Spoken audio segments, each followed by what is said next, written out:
Hey, Derrik Hubbard here, National Social Security Advisor and Certified Financial Planner.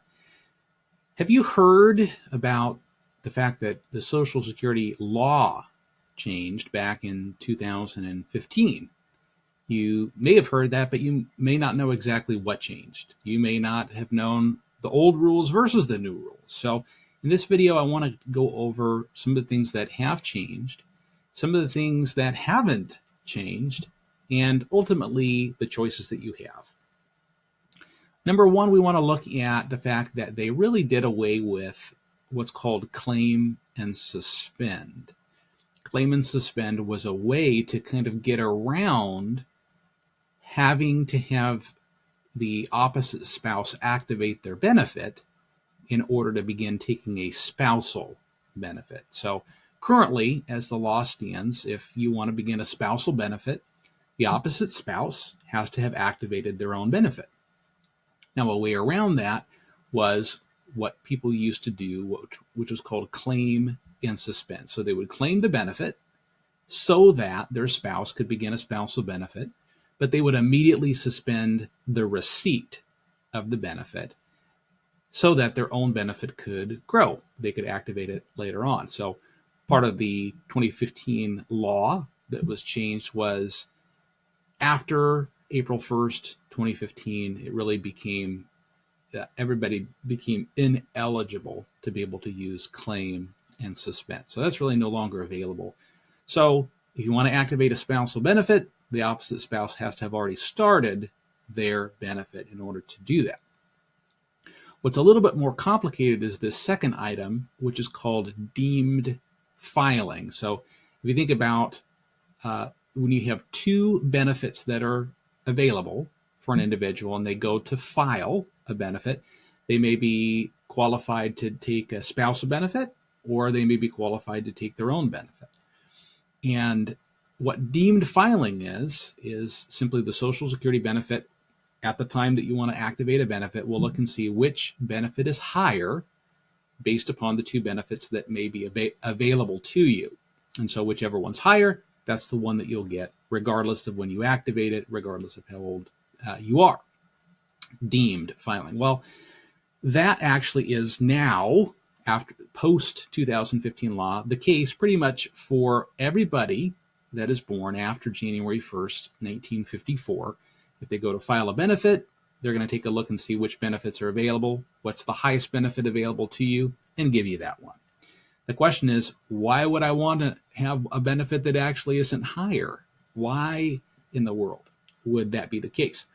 Well, in some cases, it can be advantageous to start with one benefit and move to a different benefit at a later date. So, and this is still active for people who were born January 1st, 1954 or earlier.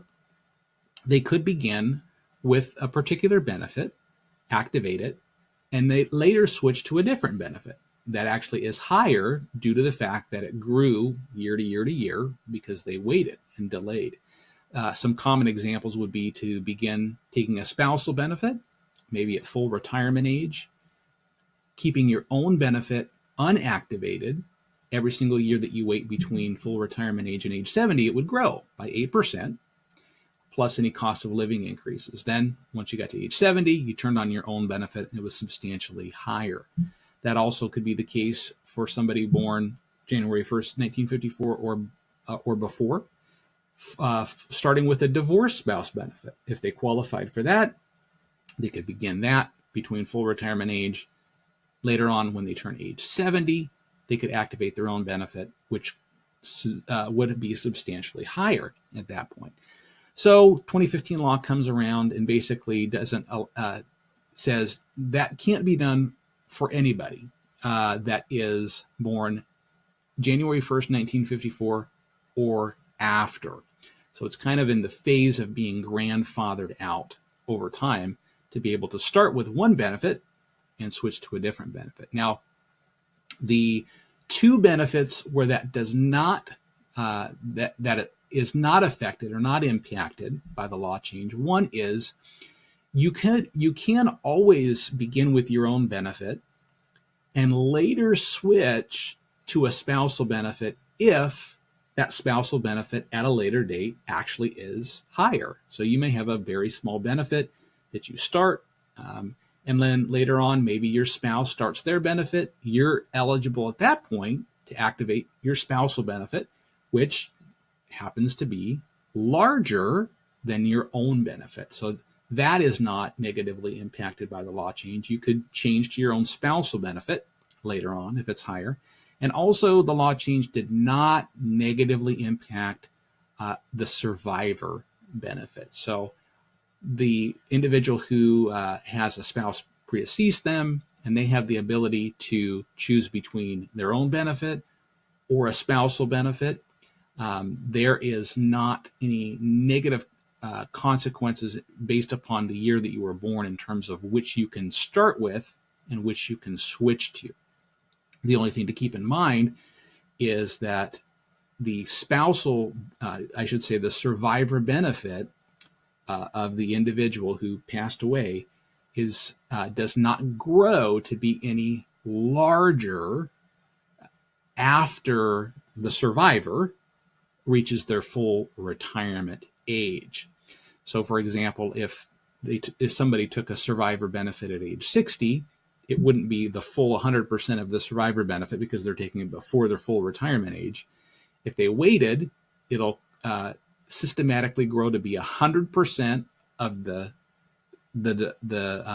survivor benefit that they deserve once the survivor reaches their full retirement age. They'll get 100% of the survivor benefit. But waiting another year beyond full retirement age or 2 years beyond full retirement age is no benefit to waiting. There's no growth in the survivor benefit. It maxes out at 100% once the survivor gets to be their full retirement age. So I hope that that's helpful. If you have any specific questions related to how the law changes work, leave it in the comments, and we'll see what we can do in terms of answering it. Thank you for liking and commenting and subscribing.